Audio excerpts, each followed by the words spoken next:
IMF there sort of rejigging its mathematics on who's going to grow how much in the year to come. Absolutely. So good news coming for India again. I think, we've seen this sort of change in stance both by World Bank and IMF as well as all other multilateral banks for that matter, where I think the sentiment on India is definitely moving from neutral to overweight.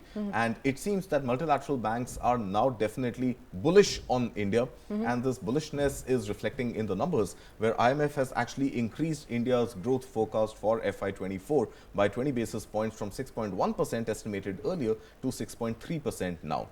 India is likely to be continue to be one of the fastest growing large economies in the world.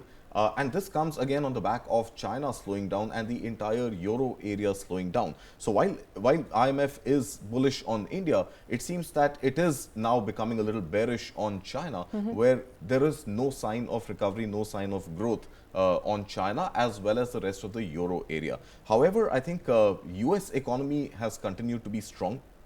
Despite tremendous inflation, cycle after cycle of rate hikes, we've seen that there has been not too much of a consumption slowdown in the US. In fact, incidentally, even in India, this revised 20 basis points increase comes on the back of robust consumption, which has happened between April and July, the first 4 months of this financial year. That has been factored in by IMF to increase India's growth projection from 6.1% to 6.3%. However, I think, a tad of skepticism here that RBI's projection for growth is 6.5%. So IMF has still not, reconciled or synchronized its growth projection with RBI. RBI has also revised its growth projection or maintained its growth projection at 6.5, looking at the same set of data between April and July. So I think the data set is the same. The consumption happening in India is the same. The volume of trade is reported equally between Indian agencies and global agencies.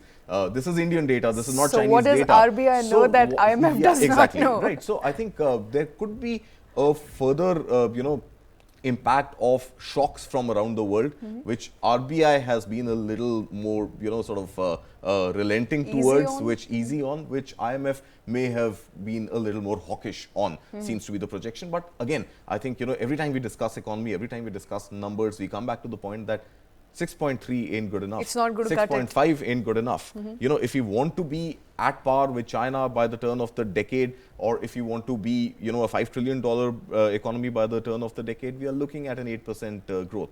And every year that we miss that target, we have the multiplier only increases. So we've got to grow even faster than 8% to make up for the lost, time in reduced numbers. All right. So while it's a reason for rejoice that IMF has upgraded India's growth forecast by 20 basis points, we're still not there as far as our own targets for 2025. And these are targets we set for ourselves. Nobody has put a gun on our heads and said that, you've got to grow, you've got to be the fastest growing economy, you've got to be 5 trillion, you've got to beat China. I mean, these are aspirations. This is a vision that we have set out for ourselves as policy makers as well as citizens who have voted in those policy makers. So, it's a combined vision, and if that vision is not being fulfilled by 1.7 basis points or 1.7% or 1.5%, whichever number we grow at, then the year later, the catch-up becomes that much more difficult. Absolutely.